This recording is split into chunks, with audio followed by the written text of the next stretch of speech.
Hi friends, welcome to Bella's Stitchery. It's Tutorial Tuesday, and today is something a little bit different.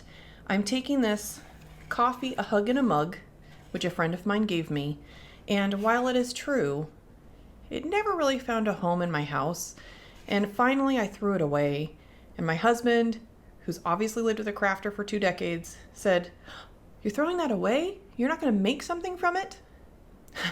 Embarrassed. Yes, I am going to make something from it. So I took it back out.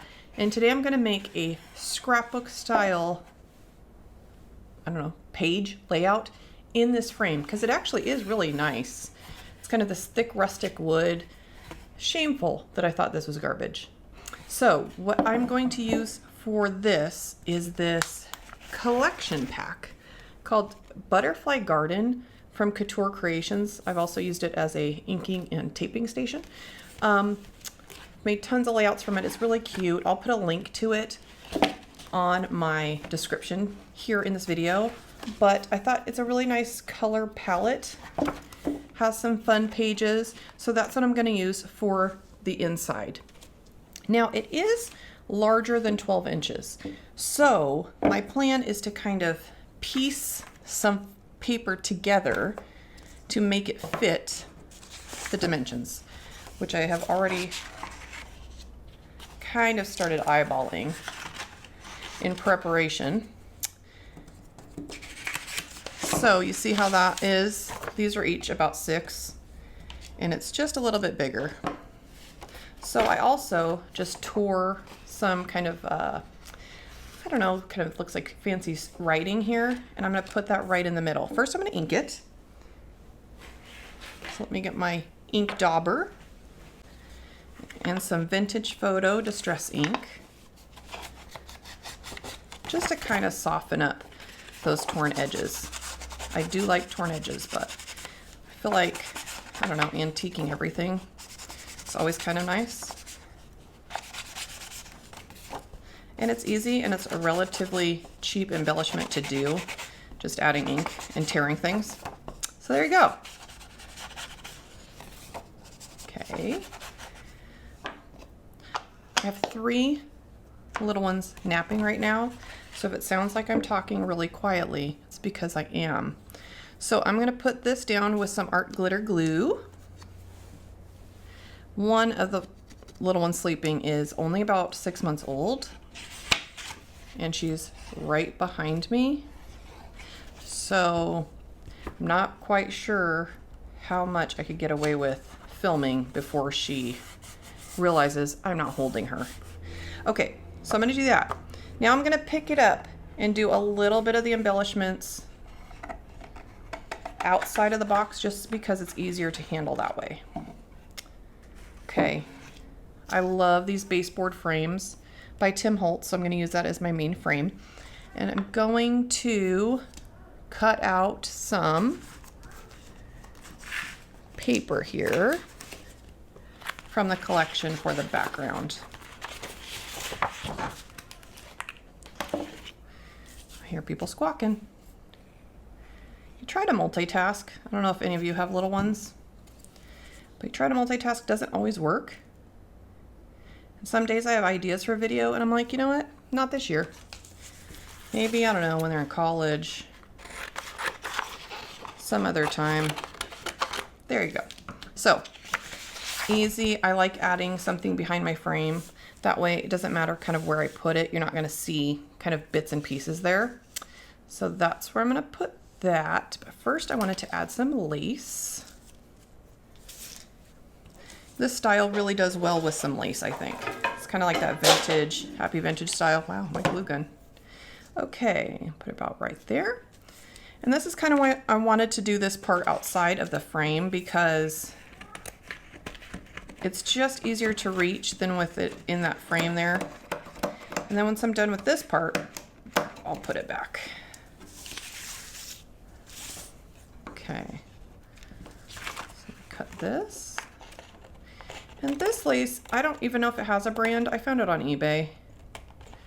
So if you Google search or eBay search for lace, I'm sure you'll find it, or something similar. It really was pretty inexpensive actually, Okay, then I'm gonna put this about here. That's what I'm thinking. I'll use some hot glue for that. I like hot glue because I don't have to wait a long time for things to dry. Okay, and now for my flowers and leaves, I think I'm gonna do that once it's in the frame, just because I wanna make sure it fits okay. So I'm gonna add some art glitter glue in here. You could also use a glue gun, but I just don't want it to be super lumpy. And sometimes the glue guns, if you don't put it immediately down, kind of gets a little lumpy. So I'm gonna do this. And the art glitter glue works really well as an adhesive for almost everything, if you haven't tried it yet. Now, while I'm filming this, it is January, and I've heard that sometimes people won't ship this particular brand when it's really cold because, I don't know, it freezes maybe? So check your listings. Excuse me. I'll put a link in my Amazon. Okay, I'm gonna be honest. I already kind of love it. So what I want to do next is work with some different greenery and flowers. And this is the part that you really have so much flexibility with. And I always think of flowers as kind of like their own collage. So I like to kind of keep flowers in one or two sections on my scrapbook pages or cards and kind of really give them their own space. So I'm gonna kind of play a little bit before I commit with my glue gun. After the glue gun, it's usually a little late. Okay, so here's some of these. These are from 49 and Market. I can't remember the name of them, but they are so pretty. Look at that. I don't know if you could tell, but there's glitter on there. And then some pearls and things like that. Okay, so let's pull these down. Thinking something like that. And these, I believe, are from Little Birdie Crafts. I don't know if any of you have used that brand before. If you have, leave me a comment. Let me know what you think about them. They're kind of newer to the market, the world of scrapbooking. I like it. So now I'm gonna glue it. Let me maybe pull these a little bit. I say I like it and then I move it. Love it. Now let's just take it all apart. There we go. Okay, so for this I'll use some glue, hot glue.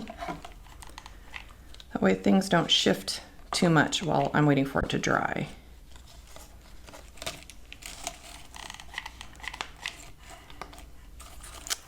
And I'm pretty liberal with the glue. I like hot glue because it is relatively inexpensive as far as glues and adhesives go, and it just works so well. Oops, this guy's getting a little, there we go. A little there. Okay. Tuck this guy back in here. And then add these little purple ones. Oh, so pretty. I'm thinking this would be a nice kind of gift too, to make things like this. I'm sure you have things in your house that you're like, why do I keep this? I don't even like it. But you just maybe haven't thought about it, and so it just stays on your bookshelf or in your room. Now, here's an idea to like do something different with it. Just completely revamp it, especially if it has a cool frame. Put some butterflies. These are butterflies, let me show you. From that same paper pad. I just cut out, fussy cut. See that? There's a lot of cute little butterflies and flowers if you like fussy cutting. If you don't like fussy cutting, I don't know, stick with stickers or something, because it definitely does take some time. It's best done when you're watching a show in the background or listening to an audiobook. I think that's the best time to do some fussy cutting because, yeah, it's not quick. I know some people like to fussy cut a bunch of things like butterflies and flowers and just have them on hand in like a Ziploc bag. There you go. I am never that well prepared, so I usually just do it as I need it. There we go. I feel like this one needs another flower. Let me see in my purple flowers if I have one more. Yeah, I do. I can kind of sandwich in there somehow. And the nice thing about working with a frame like this is you don't have to worry about it being two-dimensional. You know what I mean? I do have some people, because I tend to go really dimensional in my pages, say, well, how do you put this in a scrapbook? A, I don't worry about that.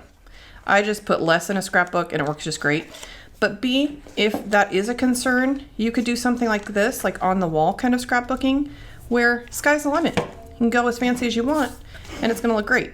So the last thing I wanted to add were some pearls. These I got from Michael's with a coupon. There's different colors too. It's kind of in the jewelry beads section. And I'm going to put some pearls at the bottom just for balance. I didn't necessarily want to embellish the bottom too much, but I thought something down here, oh, my glue's still drying. Let's see. Do that. Use some art glitter glue. There. Place my pearls. I like that this thing here has different sizes in there too. And they're really, really shiny. Oops. And this glue will dry clear. So it will look a little bit neater there when it's done. And that is my frame. Look at that. I'll hold it up close. Ah, ooh. What do you think? Leave me some comments. I would love to know your thoughts because I always like what I make, but you know, that's just me. I'm my own biggest fan. My husband comes home from work and I'm like, look what I made. No, look at it again. Look at it again. Look at it again. That's basically what I do. I'm also gonna finish this with some stickles. Stickles are another great embellishment that's relatively inexpensive. It kind of goes a long way and it makes everything just look so much cooler. A little bit of, I think this is diamond, tends to be what I use. Yep, diamond stickles. So it's essentially clear, kind of slightly metallic looking. So you could put it on top of any color, any paper, any illustration. It's not gonna compete with it. Like stickles, I don't know if you've used stickles before, but there's like blue and yellow and red, which is great if you're working on top of blue, yellow, or red. But I like the diamond because I could just put it on top of anything and then it looks like glittery butterflies, which matches really nicely with the flowers. So that's my tutorial for the day. I would again love to hear what you think. Have you done anything like this before? And what is the most interesting thing you have upcycled and made completely your own? Leave me your comments. Be sure to subscribe and ring the bell. Check it out and try it out. Let's make some stuff. Bye.